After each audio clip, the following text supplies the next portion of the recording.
ಲೋಕಾಪುರ ಧಾರವಾಡ ಸೇರಿದಂತೆ ರೈಲ್ವೆ ಹೋರಾಟಕ್ಕೆ ಕರ್ನಾಟಕ ರಕ್ಷಣಾ ವೇದಿಕೆ ಪ್ರವೀಣ್ ಶೆಟ್ಟಿ ಬಣ ಬೆಂಬಲ.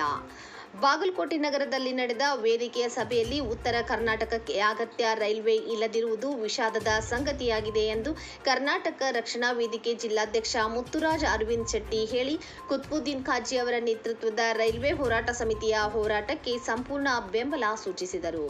ಸಂಘಟನೆಯ ನಾನಾ ಜಿಲ್ಲೆಗಳ ಪದಾಧಿಕಾರಿಗಳ ಸಮ್ಮುಖದಲ್ಲಿ ನಡೆದ ಈ ಸಭೆಯಲ್ಲಿ ರೈಲ್ವೆ ಹೋರಾಟ ಸಮಿತಿಯ ರಾಜ್ಯಾಧ್ಯಕ್ಷರಾದ ಕುತ್ಬುದ್ದೀನ್ ಖಾಜಿ ಅವರು ಮಾತನಾಡಿ, ಕಳೆದ ದಶಕಗಳಿಂದ ಕುಡ್ಚಿ ಬಾಗಲಕೋಟೆ ರೈಲ್ವೆ ಕಾಮಗಾರಿ ಪೂರ್ಣಗೊಳ್ಳದಿರುವುದು, ಲೋಕಾಪುರವರೆಗೆ ಪ್ಯಾಸೆಂಜರ್ ರೈಲು ಪ್ರಾರಂಭಿಸಿ ಲೋಕಾಪುರ, ರಾಮದುರ್ಗ, ಸೌದತ್ತಿ, ಯಲ್ಲಮ್ಮ ಮಾರ್ಗವಾಗಿ ಧಾರವಾಡದವರೆಗೆ ಹೊಸ ರೈಲು ಮಾರ್ಗ ಅನುಷ್ಠಾನಗೊಳಿಸುವುದು ಸೇರಿದಂತೆ ಗೋವಾ ರಾಜ್ಯಕ್ಕೆ ಉತ್ತರ ಕರ್ನಾಟಕ ಭಾಗದ ಸಾವಿರಾರು ಜನರು ದುಡಿಯಲು ಹೋಗಲಿಕ್ಕೆ ಅನುಕೂಲ ಆಗಲಿ ಎಂದು ಉತ್ತರ ಕರ್ನಾಟಕದಿಂದ ರೈಲ್ವೆ ಸಂಪರ್ಕ ಕಲ್ಪಿಸುವುದು, ಬಿಜಾಪುರ, ಬಾಗಲಕೋಟೆ ಜಿಲ್ಲೆಗಳ ಭಕ್ತಾದಿಗಳಿಗೆ ತಿರುಪತಿ ತಿಮ್ಮಪ್ಪನ ದರ್ಶನಕ್ಕೆ ಅನುಕೂಲ ಆಗುವಂತೆ ರೈಲು ಸಂಪರ್ಕ ಕಲ್ಪಿಸುವುದು ಸೇರಿದಂತೆ ಅನೇಕ ಬೇಡಿಕೆಗಳಿಗೆ ಆಗ್ರಹಿಸಿ ಮುಂಬರುವ ದಿನಗಳಲ್ಲಿ ವಿನೂತನವಾದ ಹೋರಾಟ ಹಮ್ಮಿಕೊಳ್ಳಲಾಗುವುದೆಂದು ಕುತ್ಬುದ್ದೀನ್ ಖಾಜಿ ಹೇಳಿದರು.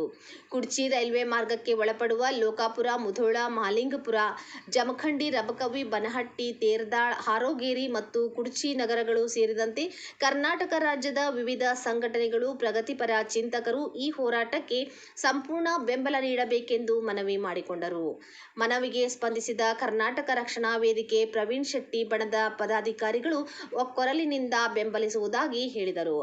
ಈ ಸಂದರ್ಭದಲ್ಲಿ ರಾಜ್ಯ ಉಪಾಧ್ಯಕ್ಷ ಬಸವರಾಜ ತಾಳಿಕೋಟಿ, ತಿಪ್ಪಣ್ಣ ಮೇಟಿ, ಗೋವಾ ಮಂಜುನಾಥ್ ನಾಟಿಕರ್, ಬಸ್ಸು ಗೌಡರ್, ಹುಬ್ಬಳ್ಳಿ ಮಂಜುನಾಥ್ ಲೋತಿಮಠ, ಗದಗ್ ತಿಪ್ಪಣ್ಣ ದೋಣಿ, ಪ್ರಭು ಹಳ್ಳೂರ್, ಪ್ರಶಾಂತ್ ವಾಲಿ, ರವಿ ಗುಳಸಂಗಿ ಸೇರಿದಂತೆ ಸಂಘಟನೆಯ ಪದಾಧಿಕಾರಿಗಳು ಉಪಸ್ಥಿತರಿದ್ದರು. ಉತ್ತರ ಕರ್ನಾಟಕದ ಜನರಿಗೆ ರೈಲ್ವೆ ಸಂಪರ್ಕ